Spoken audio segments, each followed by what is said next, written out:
Bienvenue sur Radio Fit, la radio qui vous tient compagnie 24 heures sur 24, 7 jours sur 7. Ici, nous parlons de tout et de rien, mais toujours en traitant de sport. Moi, c'est Martina, animatrice radio depuis des années et journaliste. On se retrouve en ce vendredi 29 mai pour l'émission Une question, 1000 réponses. Lors de cette émission, je vais lancer une question par rapport au sport et j'aurai la chance d'interviewer un expert dans le domaine et un athlète très célèbre. Avant de commencer avec les interviews d'aujourd'hui, je voulais rappeler le thème qui a été traité la semaine passée. La semaine passée, nous avons eu la chance de parler avec l'un des célèbres joueurs de tennis, Roger Federer, et nous avons parlé avec lui du sommeil et de comment il influençait les compétitions de sport des athlètes.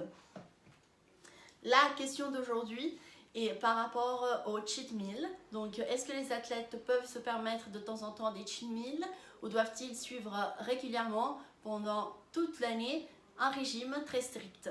Avant de commencer avec les interviews, je voulais juste expliquer de façon simple et rapide le terme cheat meal. C'est un terme anglais qui signifie littéralement repas grossier et donc c'est un repas que l'on se permet sans penser aux calories et à l'alimentation.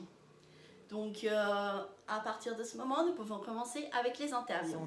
Et depuis ce jour-là, il ne l'a jamais revu. Ah, il aurait dû y aller, il aurait dû le faire, crois-moi, on a tous dit assez dommage. J'ai le plaisir d'accueillir la célèbre skieuse suisse Lara Gut. Guten Morgen, Lara. Guten Morgen. Ich bin sehr glücklich, hier bei Radio Fit für die Radiosendung Eine Frage, 1000 Antworten zu sein. Es ist das Radio, das mir im Auto Gesellschaft leistet, wohin ich fahre. Ich bin froh, dass es dir gefällt. Für alle, die Lara Gut nicht kennen, hier ist ihre Biografie. Lara Gut ist eine Schweizer Skifahrerin mit viel Talent. Sie ist am 27. April 1991 in Sorengo, Kanton Tessin, geboren. Sie kann Deutsch, Französisch, Englisch, Italienisch und Spanisch sprechen.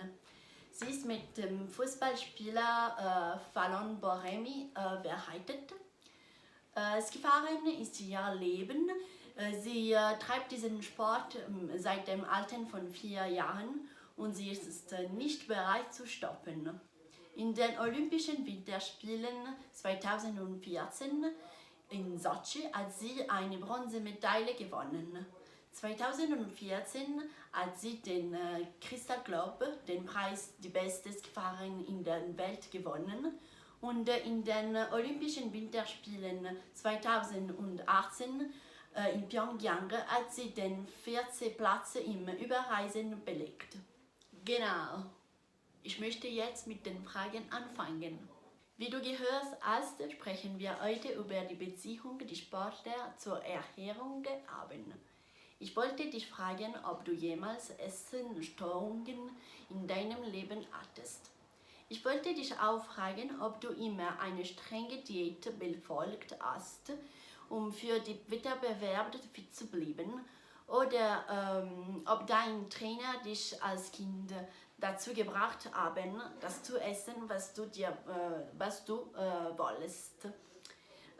Die letzte Frage, die ich dich stellen wollte, ist natürlich, was ist dein Lieblingsessen und was isst du, wenn du dich eine Cheat Meal gönnen? Das sind sehr interessante Fragen. Zuerst möchte ich sagen, dass ich Cheat Meals liebe. Sobald ich einen Wettbewerb beendet habe, gehe ich mit meinem Mann oder meiner Familie oder meinen Freunden zum Abendessen und esse ich einen Hamburger oder eine Pizza. Oder als echter Schweizer wird mein Lieblingsessen immer Raclette sein. Während der Trainingsphase von einiger Wettbewerbe bereiten mein Trainer und ein Ernährungsberater mir eine strenge Diät vor, um für die Wettbewerbe fit zu sein. Diese Diät basiert hauptsächlich auf Gemüse, also keine Süßigkeiten, manchmal sogar monatelang. Ich habe das Glück, nie an Essstörungen gelitten zu haben und vor allem hatte ich nie Probleme mit meinem Körper. Ich habe mich nie zu fett oder zu dünn gesehen. Vielen Dank, Lara, für deine Antworten. Es war mir eine echte Ehre, dich heute zu interviewen. Vielen Dank. Auf Wiedersehen. Auf Wiedersehen. Jetzt hören dieses Lied Herz über Kopf von Sänger Joris. Dieses Lied ist aus dem Jahr 2015 und es spricht über die Situationen, in denen das Herz über die Vernunft gewinnt. Das Herz sagt bleib, der Kopf schreit geh. Herz über Kopf.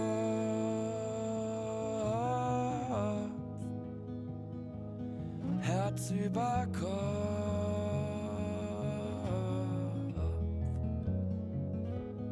Herz über Kopf, lass ich dich immer noch nicht gehen.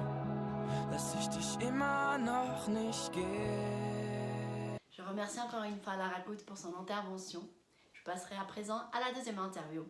L'invité est un nutritionniste, le Dr. Gregory Jones.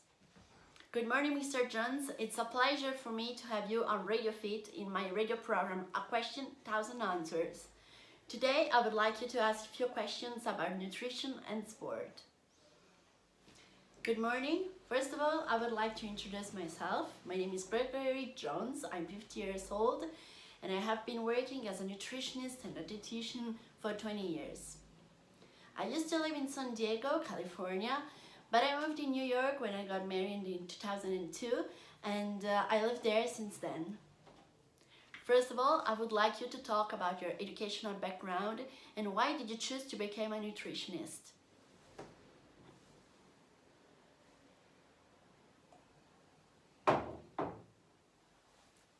Oh yeah, since my childhood I have been inspired by my parents' job.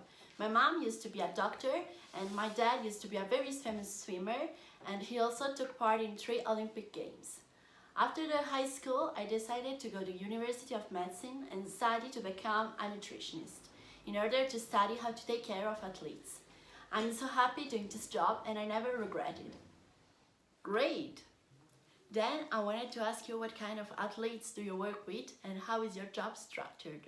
So I mainly work with athletes who are between 20 and 30 years old and they are preparing for a very important sport competition such as World Cups or Olympic Games.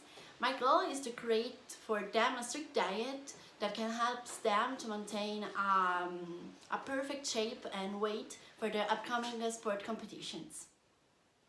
Talking about food, what do you think about cheat meals? Well, I think that if an athlete works hard during the trainings and he gives his best during the competition, there's nothing wrong in allowing him a meal that really pleases him without thinking about the physical and the calories. I think that a nice cheat meal as a reward after so much effort is a great idea. For example, my dad, when he used to be a young athlete, he used to eat a giant hamburger at the end of the competitions.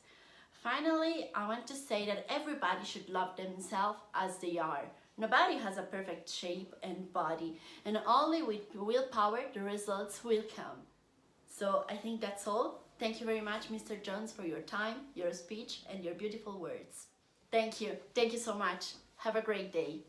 Before the ending of the radio program, I would like you to listen to this song of Whitney Houston. This song is called Greatest Love of All and it's from 1985. And it's about the fact that the most beautiful love that a person can feel is loving themselves. Let the children's laughter remind us how we used to be.